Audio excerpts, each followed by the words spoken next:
Você conhece seus direitos? Ok. Vá em frente. Minha ex e eu estávamos há 3 meses em processo de separação, enquanto eu continuava sugerindo acordos de divórcio, tentando encontrar algo que ela aceitasse além de voltar com ela e continuar sendo um capacho.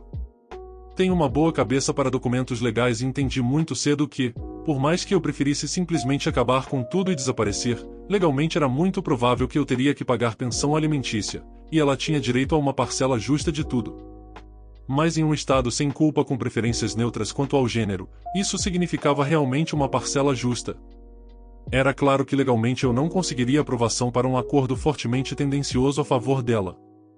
Então, eu continuei reavaliando e enviando possíveis divisões. A cada poucos dias, por meses. Ela se opunha a qualquer coisa que colocasse alguma responsabilidade sobre ela, qualquer coisa que deixasse algo de valor fora de seu alcance. Sempre que eu perguntava quais termos ela aceitaria, ela simplesmente desviava a conversa para outra coisa. Não demorou muito para eu perceber que precisaria de um registro documentado, então tudo passou a ser por e-mail apenas. Através de tudo isso, percebi também que um tribunal ordenaria pensão ao cônjuge, então não havia sentido em cortá-la financeiramente. Mas não era totalmente submisso a essa altura. Eu havia transferido meu depósito direto para uma conta individual e mantido o fluxo semanal de dinheiro para ela, além de continuar pagando as contas. Mas minha oferta final nesse período era a proposta extremamente desequilibrada de dividir os carros, um para cada, eu assumindo todas as dívidas, incluindo os empréstimos estudantis dela, pagando a ela de cifrão 4 mil por mês durante um ano para que ela pudesse se estabilizar, e ela ficaria com todas as coisas. Eu sairia com meu carro, meus cachorros, algumas ferramentas e algumas roupas. Sem acordo. Não era bom o suficiente para ela. E assim chegamos ao ponto crucial da história. 3 meses depois, finalmente consigo que ela aceite um mediador, já que eu não estava avançando. Ela aparece na reunião inicial, a primeira vez que nos vemos há algum tempo, a segunda desde a separação. Ela estava ficando com a irmã. O mediador começa com as regras da mediação e os acordos para assinar. Eu assino facilmente. Ela reluta, mas finalmente assina. Um dos termos relevantes é que concordamos em não protocolar nenhum outro documento legal. Chegaríamos a um acordo e o mediador arquivaria os papéis finais do tribunal em nome de ambos para obter o divórcio ordenado. O mediador começa fazendo perguntas básicas. E cada pergunta, para qualquer um de nós, resulta na minha lançando-se em um tópico irrelevante tentando me manipular emocionalmente ou a ele. Resolvo rapidamente me tornar indiferente diretamente a ela, e dirigir minhas interações apenas ao mediador. Faço o meu melhor para ignorar seus desvios do tema, e respondo ao mediador quando ela brevemente cruza a relevância como alguém caindo de uma árvore sendo brevemente interrompido pelos vários galhos na descida. O auge foi quando ela literalmente se arrastou para cima da grande mesa para enfiar o rosto no meu para me forçar a vê-la engajar em seus desabafos. O mediador encerra por ali. Ele lembra das regras que ela concordou, nos dá lição de casa para preencher e nos faz marcar a próxima reunião com seu secretário, para daqui a 2 semanas. 3 dias depois, recebo uma intimação para uma audiência sobre pensão ao cônjuge. A intimação mostra a alegação da minha ex de que tudo o que ela havia recebido de mim em 3 meses era $130. Ah, que situação! Totalmente falso. Sem mencionar em violação dos termos do mediador. Acabo em uma conferência por telefone com a ex e o mediador enquanto ele diz a ela que precisa retirar a queixa ou a mediação não pode continuar. Ela insiste veementemente que conhece seus direitos. Então o mediador encerra seu envolvimento, nos devolve os cheques do reembolso menos o tempo trabalhado até então e sai de cena. Preparo-me para a audiência. Imprimo 3 meses de extratos bancários e destaco todas as transferências para ela. Todas as contas pagas em seu nome. Todos os saques no caixa eletrônico feitos com o cartão dela. Mais de 100 cobranças de pedágio que recebi dela apenas passando pelas pistas expressas de pedágio, então recebi a cobrança elevada da placa do veículo pelo correio. $13 mil e alguns trocados. Você esqueceu alguns zeros na sua queixa, pensei. Meu último monte de papéis era bastante espesso. Então, fiz e imprimi um resumo em planilha do Excel para a folha de rosto. Também olhei novamente as regras de pensão ao cônjuge. São 40% da diferença entre os rendimentos, do salário mais alto para o mais baixo. Um pouco de margem de manobra, mas é isso. Simples. Ela estava atualmente recebendo até 72% do meu salário, uma vez que você inclui as contas dela. Esta audiência judicial foi uma coisa boa. Não tão bom quanto um mediador e resolução rápida, mas eu provavelmente não acabaria mais prejudicado aqui. Sem mencionar que eu tinha alguns devaneios sobre o que mentir em documentos judiciais poderia acarretar. A data do tribunal chega. Eu apareço no tribunal, esperando no corredor fora da sessão de direito de família. Ela aparece e se senta ao meu lado para começar a desabafar comigo novamente. Tento ignorá-la. Depois, para evitar o engajamento, começo a transcrever por escrito o desabafo dela usando a contracapa da minha pasta de documentos. Finalmente, ela percebe o que estou fazendo e termina o desabafo com: eu acho que você está escrevendo o que eu digo para fazer seus amigos me odiarem. Eles não precisavam de incentivo. Ela se afasta bufando e fica quieta pelo resto do tempo que esperamos. O oficial de justiça, não um juiz, apenas alguém autorizado a lidar com isso, já que é um processo legal simples e claro, finalmente vem nos buscar, e nós entramos. O oficial inicia os discursos legais, e então pergunta a minha ex se ela tem algo a acrescentar à queixa. Ela começa um discurso emocionante proclamando todos os meus maus feitos, alguns dos quais eram reais, como foi cruel da minha parte tentar me divorciar dela, e como eu obviamente não precisava de nenhum do dinheiro que eu ganhava porque ele vai apenas viver em algum lugar simples e barato mesmo. Sim, essas foram as palavras dela. O oficial de justiça volta ao presente como alguém que desce da mesa da cozinha após ver um rato passar correndo. E ela me pergunta se eu tenho algo que gostaria de dizer. Ela vê a pilha de papéis e os observa enquanto fala. Eu entrego a pilha, digo ao oficial que a folha de resumo no topo deve ajudar a esclarecer os pontos financeiros em que estão, e começo a passar pelos itens verbalmente. A cada um, minha ex interrompe para dar um motivo pelo qual aquele item não deveria contar. Cada único. O oficial continua pedindo a ela para parar de interromper, mas sem sucesso. Finalmente terminamos a lista. O oficial está balançando a cabeça levemente e diz: Sr. Rien, este processo judicial é para garantir que ambas as partes estejam fazendo a coisa certa. Então todo, e faz um gesto para abranger a pilha de papel, precisa parar agora mesmo. Vamos reter seus salários pelo valor especificado por lei e enviar isso a ela. Eu sei que é uma vitória. Eu sabia que seria. Ela não. Ela se sentou toda convencida enquanto fazíamos os cálculos. Pedi alguns ajustes, para manter o valor do pagamento do carro dela, já que eu coassinei e queria ter certeza de que a conta seria paga. Eu esperava que ela recusasse ou gastasse demais em outras coisas e não pudesse pagá-lo. Eu não queria dar a ela o poder de arruinar meu crédito. O oficial concordou. Depois pedi para manter também o valor do pagamento do seguro, pelo mesmo motivo. Também acordado pelo oficial. Minha ex continuou convencida. Eu sei que ela estava entusiasmada com a ideia de receber um cheque do tribunal diretamente.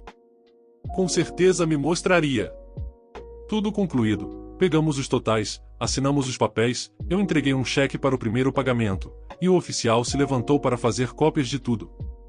Perguntei ao oficial se eu poderia esperar em outra sala enquanto ela fazia isso, e obtive um acordo com um olhar de desdém para minha ex. Eu recebi meus papéis primeiro, com o oficial dizendo: pode levar alguns minutos para ela receber os papéis dela, mas você está livre para ir? Captei a dica e saí imediatamente. Eu tinha estacionado a algumas ruas de distância de qualquer maneira, outra barreira se ela não pudesse estacionar perto de mim. Entrei no meu carro e imediatamente liguei para minha operadora de celular e cancelei o telefone dela. Ela quer configurar o próprio plano dela? Não posso responder a isso. Estou cumprindo uma ordem judicial para removê-la das minhas contas. Ok. E continuei cancelando as demais assinaturas que eu pagava e que ela usava. Eu até tinha as contas na minha frente do tribunal com números de conta e números de atendimento ao cliente bem ali. Eu tinha terminado e estava a caminho de casa quando ela começou a encher meu telefone de e-mails exigindo saber o que eu estava fazendo. Depois mensagens do telefone da irmã dela. Depois ligações. Eu apenas sorri e não atendi nenhuma delas. Ela parou depois de 1 hora ou mais e me deu algumas horas de silêncio. Então um e-mail em caixa alta com uma captura de tela da mensagem de conta inativa da Netflix, e meu Deus! Até a Netflix! Admito que ri baixinho. No entanto, a confusão não havia acabado. Um mês depois, quando ela percebeu quanto menos ela tinha de mim depois de ganhar o caso, ela entrou com um recurso. Foi negado por falta de motivo. Um mês depois, ela entrou com uma reclamação de que eu não estava pagando o pagamento do carro dela. Apenas uma desculpa para ir a tribunal. Eu tinha estado pagando, e também estava bastante confiante de que, mesmo que eu não tivesse, ela não sabia como acessar a conta daquele empréstimo, ela poderia legalmente, só nunca se preocupou em aprender. Eu tinha um advogado a essa altura, e ambos fomos a tribunal. Ela participaria por telefone. O oficial fez uma pausa antes de ligar e diz ao meu advogado: essa senhora é um caso sério. A validação dessa afirmação sempre ficará comigo. A chamada foi previsível. Minha ex faz desabafos irrelevantes. O oficial continua a interrompê-la. Finalmente pede a minha ex prova de que eu não estava pagando o financiamento do carro, enquanto ela segura extratos e imagens de cheques provando que eu tinha pago. Minha ex quase grita: e eu só sei que ele não está pagando para me machucar.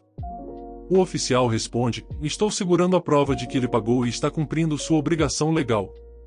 A reclamação está arquivada. Obrigado. E desliga para minha ex. O divórcio levou mais 10 meses, muito mais loucura, ensinou uma lição difícil ao advogado iniciante dela, e eu saí com menos pensão alimentícia do que o apoio conjugal, e apenas cerca de 60% da dívida. Eu perdi meus cachorros para ela, no entanto, meu único arrependimento no resultado. Um certamente já passou do limite de idade, o outro está nessa faixa. Ainda sinto falta deles.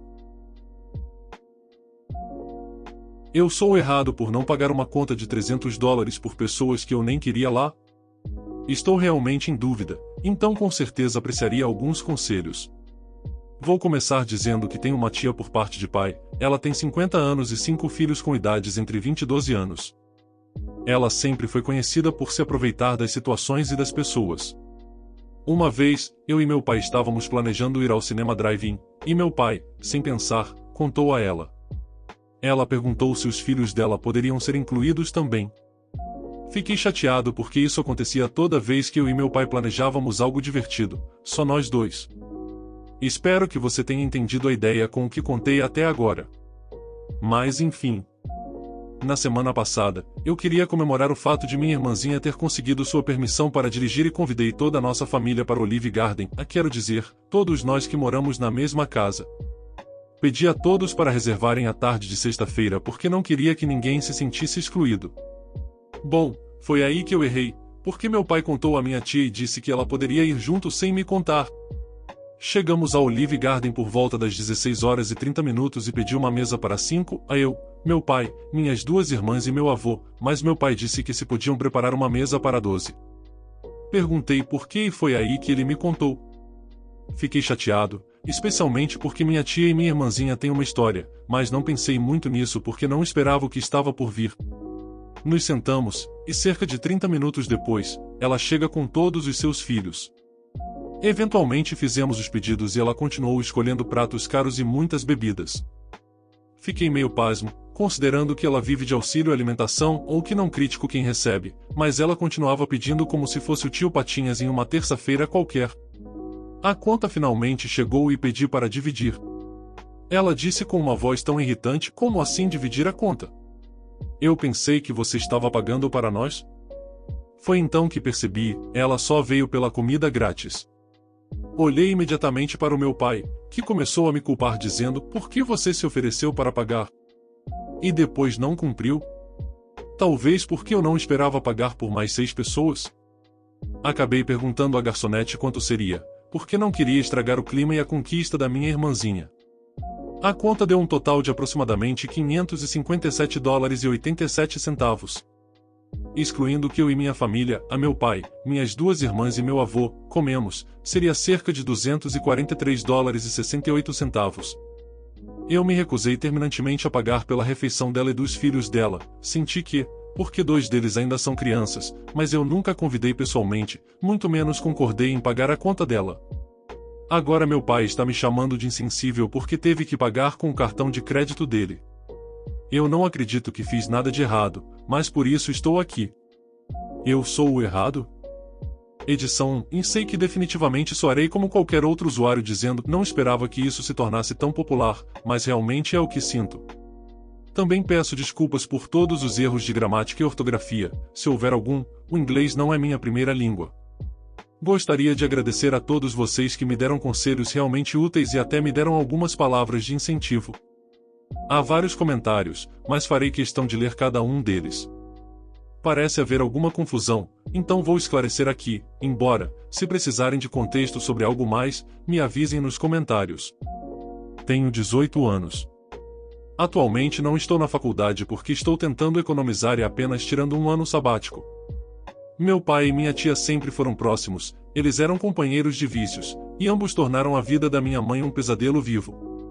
Alguns de vocês sugeriram que pode haver algo impróprio acontecendo entre eles e eu já digo que não é nada disso.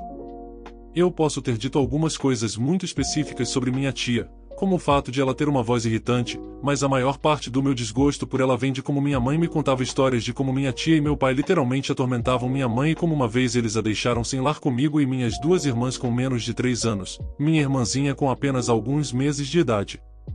Alguns de vocês também disseram que eu estava buscando validação para um dilema muito óbvio, mas todos à minha volta viraram contra mim, até meu avô acha que eu estava errado por não pagar. Alguns dos meus amigos até estão dizendo que eu os humilhei porque deveria ter sido claro desde o início, por isso decidi perguntar no Reddit. Note que não estou chateado por me dizerem o quanto isso pode parecer óbvio, é só que algumas pessoas não conhecem a extensão completa das circunstâncias. Já estou procurando um apartamento que eu possa alugar para mim e minhas irmãs, detesto que as coisas tenham chegado a esse ponto, mas estou farto das confusões do meu pai. Vou tentar atualizar se algo mais acontecer, mas por agora, é um adeus. Dê sua opinião sobre os relatos nos comentários. O que você faria de diferente nessas situações? O vídeo foi feito com MT Carinho, então de um like e se inscreva aí, obrigado.